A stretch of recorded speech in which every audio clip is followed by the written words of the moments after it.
Hello everyone, welcome back to run academy. तो जैसे आप जानते हैं बेटा कि लास्ट लेक्चर के अंदर हमने क्लास 10th आईसीएसई केमिस्ट्री का चैप्टर नंबर 7 पार्ट ए की थ्योरी हमने डिस्कस कर ली थी। तो आज के लेक्चर के अंदर हम उसी की एक्सरसाइज दैट इज 7A के क्वेश्चन आंसर डिस्कस करने वाले हैं। और हाँ, ऊपर जितने भी चैनल और जो पेजेस दिए गए हैं उनके जो लिंक्स है वो हमने डिस्क्रिप्शन बॉक्स में डाल दिए हैं। तो बिना कोई टाइम वेस्ट किए चलिए शुरू करते हैं।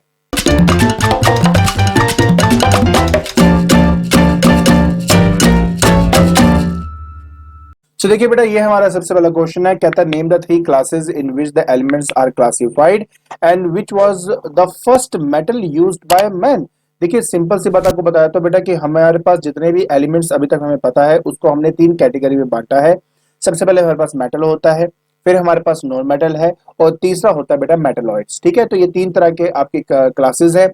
फिर कहते हैं कि सबसे पहला metal that is used by man, उसका आंसर है कॉपर। और उसके बाद नेक्स्ट आता है name the metal and non metal present in abundance in the earth crust. तो बेटा देखिए, अगर मेटल की बात करूं तो लगभग 8% एल्यूमिनियम प्रेजेंट है हमारे अर्थ क्रस्ट के अंदर। ठीक है, तो आंसर एल्यूमिनियम है मेटल केस में। और नॉन मेटल की बात करें तो oxygen is the right answer. बाकी ये आपके प्रॉपर आंसर्स हैं, एक बार आप इसको देख लीजिए। ठीक है, और इसको नोट कर लीजिए। चलिए अब हम चलते हैं बेटा अपने नेक्स्ट क्वेश्चन के अंदर। कहता है कि name the metal which is constituent of the blood pigment. याद है आपको, मैंने बताया था कि जो आयरन होता है वो एक्चुअली में ब्लड पिगमेंट का बहुत ही इंपॉर्टेंट पार्ट होता है। और अगर प्लांट पिगमेंट की बात करें तो आंसर है मैग्नीशियम, दैट इज Mg। तो ये रहा आपका रिक्वायर्ड आंसर। चलिए अब आपको लेके चलता हूं अपने नेक्स्ट क्वेश्चन की तरफ। तो कहता है बेटा give the importance of the following in the living beings. देखिए नाइट्रोजन की बात करें तो आपको भी पता है बेटा जी कि अगर मुझे फूड को प्रिजर्व करना है तो नाइट्रोजन का होना बहुत इंपॉर्टेंट है। हाइड्रोजन का इस्तेमाल किया जाता है hydrogenation of the vegetable ghee to make vegetable oil to make ghee. उसी तरह अगर कार्बन की बात करता हूं तो बेटा growth and development of the living beings में इसका बहुत बड़ा हाथ होता है। सो ये है इस क्वेश्चन का राइट आंसर। अगली बात करते हैं, state the position of the following in the periodic table. देखो एल्कली एल्कलाइन, एल्कली बेटा ग्रुप 1 है, एल्कलाइन ग्रुप 2 है, हेलोजन्स जो है वो ग्रुप 17 आ जाता है, एल्यूमिनियम ग्रुप 13 आ जाता है। बट इनको लिखने का तरीका होता है जैसे कि 1A और दूसरा हो जाएगा 2A। अगर मैं हेलोजन की बात करूंगा तो 7A, एंड अगर मैं एल्यूमिनियम की बात करूँ तो 3A की फॉर्म में इसको लिखा जाता है। आई होप आपको अच्छी तरह समझ में आ गया होगा। ठीक है, चलिए अब आपको लेके चलता हूं अपने नेक्स्ट क्वेश्चन की तरफ। कहता है name a metal, name a liquid non metal. Answer है that is bromine. Two metalloids that is boron and silicon. Metal which do not corrode easily, answer is aluminium. Two metals which react with cold water, और answer है sodium and potassium. फिर आता है a non metal which can form a positive ion, answer is hydrogen. And a non metal which shows a reducing property, answer is carbon. तो इस तरीके से आप अपने इस क्वेश्चन का आंसर देंगे। नेक्स्ट क्वेश्चन में देखते हैं, from the list of the characteristic given below select the 5 which are relevant to the non metals and their compound. तो कुल मिला के आपको बहुत सारे यहाँ पे प्रॉपर्टीज दिए गए हैं, तो इनमें से कौन कौन सी प्रॉपर्टी अप्रोप्रिएट है फॉर द नॉन मेटल हम वो देखते हैं। सबसे पहले अगर मैं नॉर्मल की बात करूं तो वो ब्रिटल होते हैं, एसिडिक ऑक्साइड्स होते हैं। हाँ, एनोड हमारा पॉजिटिव होता है ना। हाँ, तो ये जो डिस्चार्ज्ड एट एनोड आ जाएगा आपका आंसर। और लगभग इनके आउटर मोशन में 5 6 या 7 वैलेंस इलेक्ट्रॉन्स होते हैं। तो पहला आ गया बेटा आपका एसिडिक ऑक्साइड्स हैं, ठीक है। डिस्चार्ज एट एनोड्स, ठीक है। हमारा कोवेलेंट कंपाउंड क्लोराइड्स होता है। अच्छा हाँ, एक ये कोवेलेंट क्लोराइड्स भी होते हैं बेटा आपके, ये यस यस। और नेक्स्ट आता है बेटा 5 6 7 वैलेंस इलेक्ट्रॉन्स होते हैं, और जैसे मैंने कहा था ये आपके ब्रिटल होते हैं। तो ये सब इस क्वेश्चन के आंसर है।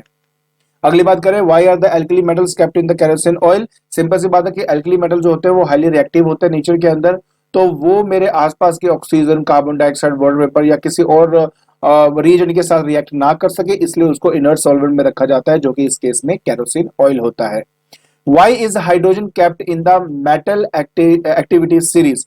बेटा सिंपल सी बात है, हाइड्रोजन एक लौता ऐसा है जो कि एक मतलब कह सकते हैं नॉन मेटल है, जो एक इलेक्ट्रोपॉजिटिव आयन जो है वो क्रिएट कर सकता है आपका। तो which is similar to that of metals, इसलिए उसको हम उस कैटेगरी में रखते हैं। So why do gold ornaments look new even after several years of use, because of they are less reactive in nature. ये जल्दी रिएक्ट नहीं करता एटमॉस्फेरिक रिएजेंट के साथ, जल मतलब ना ऑक्सीजन से ना कार्बन डाइऑक्साइड से, इस वजह से ये सालों साल तक बिल्कुल चमकते ही रहते हैं आपके। ठीक है जी। नेक्स्ट क्वेश्चन आता है, from the metal copper, iron, magnesium, sodium, zinc etcetera, a different metal in each select a different metal in each case which do not react with dilute hydrochloric acid. तो बेटा वो वही होगा जो सबसे कम reactive होगा, और वो है हमारा कॉपर। इनकी जो रिएक्टिविटी सीरीज होती है बेटा, सबसे नीचे हाइड्रोजन के बाद भी कॉपर ही आता है, और जो हाइड्रोजन के बाद वाले मेटल्स होते हैं वो हाइड्रोजन को रिप्लेस नहीं कर सकते, इसलिए कॉपर इसका सही आंसर है। कैन फॉर्म 2 पॉजिटिव और 3 पॉजिटिव आयंस, जो इसका आंसर है बेटा वो तो आयरन ही है। फेरस एंड फेरिक इस तरह के दो आपके कंपाउंड्स क्रिएट करता है। Arrange the above metal in the decreasing order of the reactivity, सबसे कम बेटा कॉपर की, सबसे ज्यादा आपके सोडियम की, और ये रही आपकी वो रिएक्टिविटी सीरीज। सो अब हम डिस्कस करेंगे बेटा 9th क्वेश्चन। कहते हैं which metal occurs as a sulphide. हमने इसके बारे में ऑलरेडी स्टडी किया हुआ है, और साथ ही साथ हमें उनके जो रिस्पेक्टिव ओर्स है उनके बारे में भी बताना है। तो अगर सल्फाइड की बात करते हैं तो उसका आंसर लेड ले लेंगे, और जो ओर है वो है हमारे पास गैलीना, दैट इज PbS जो है उसका फॉर्मूला होता है। अगर हेलाइड की बात करूं तो हम यहाँ पे नाम देंगे सोडियम का, जो कि रॉक सॉल्ट की फॉर्म में और उसका प्रेजेंट होता है। फिर अगर मैं कार्बोनेट की बात करता हूं तो हमारे पास कैल्शियम है, जैसे कि कैल्शियम कार्बोनेट। और अगर मैं ऑक्साइड की बात करता हूं बेटा, तो सबसे बेस्ट एग्जांपल इसका एल्यूमिनियम है, जो कि बॉक्साइट जो है वो मेजर सोर्स है, मतलब मेजर ओर है एज ए सोर्स जिससे हम एल्यूमिनियम को एक्सट्रैक्ट करते हैं। आई होप आपको अच्छी तरह ये सब समझ में आ गया होगा। गुड। चलिए अब आपको लेके चलता हूं अपने नेक्स्ट क्वेश्चन की तरफ। कहता है distinguish between the mineral and ore and metallic compound. देखिए मैंने आपको बहुत ज्यादा डिटेल में इसके बारे में बताया हुआ है, ये आपके सामने डेफिनेशन है।